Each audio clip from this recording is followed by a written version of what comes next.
Di segmen ini, para calon gubernur akan saling bertanya, menjawab, dan menanggapi. Untuk itu, para calon gubernur kami persilahkan untuk berdiri. Hanya untuk calon gubernurnya saja untuk di segmen ini. Baik, untuk kesempatan pertama, hadirin mohon tenang agar para paslon bisa fokus, para calon gubernur bisa fokus dalam sesi ini, sesi bertanya, menjawab, dan menanggapi. Sudah siap? Kita lanjutkan. Kesempatan pertama, calon gubernur nomor urut 1 untuk bertanya kepada calon gubernur nomor urut 2. Waktu Anda bertanya, 2 menit dimulai ketika Anda berbicara. Ya, saya sudah melihat Pak Rohidin, anggaran di APBD untuk jalan begitu kecil. Saya ingin dengar berapa sih anggaran untuk renov jalan, perbaikan jalan di tahun ini.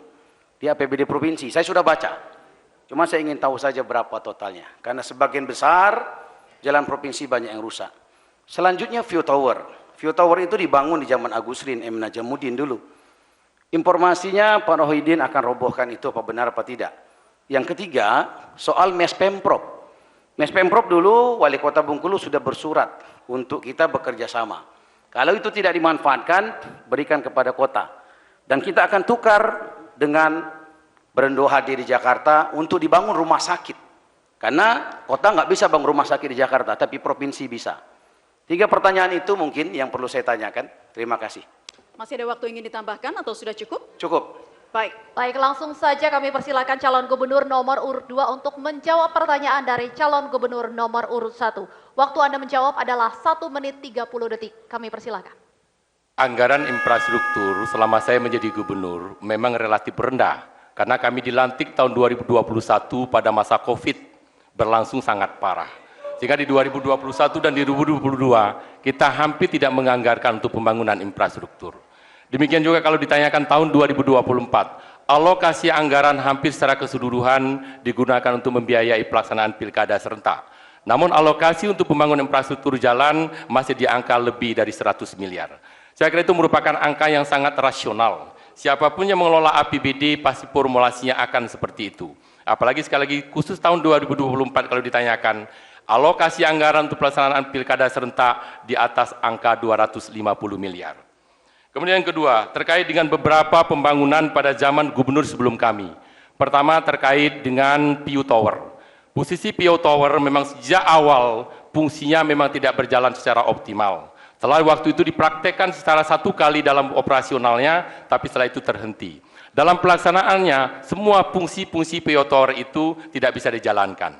Kita melaksanakan evaluasi. Ternyata hasil evaluasi untuk melakukan perbaikan dari PU Tower itu hampir sama dengan membangun PU Tower baru. Maka dengan pertimbangan seperti itu, tentang pertimbangan-pertimbangan ekonomis, maka itu sangat tidak mungkin untuk kita teruskan. Demikian juga dengan Mes Pemda. Pada posisi sekarang kita membangun revitalisasi perkotaan itu secara bertahap, tidak hanya sekedar Waktu Anda sudah habis. Berikutnya paslon nomor urut 1, kami persilahkan untuk menanggapi jawaban dari paslon nomor urut 2. Waktu Anda 1 menit 30 detik. Ya, saya ucapkan terima kasih jawabannya. Karena debat ini bukan untuk saling menjatuhkan.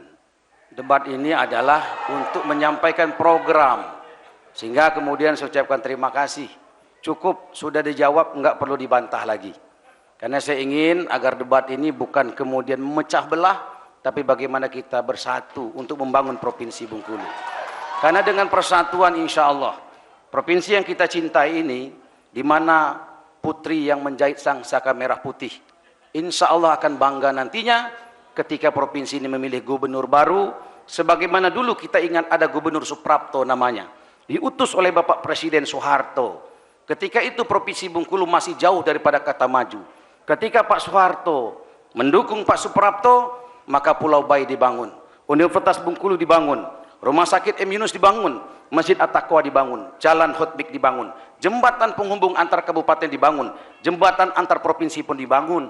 Dan alhamdulillah, Pak Suprapto adalah gubernur yang sampai hari ini hampir seluruh orang katakan gubernur yang terbaik adalah Suprapto.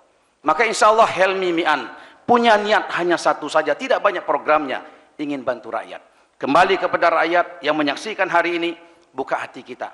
Kami tidak mengatakan kami yang terbaik, tidak.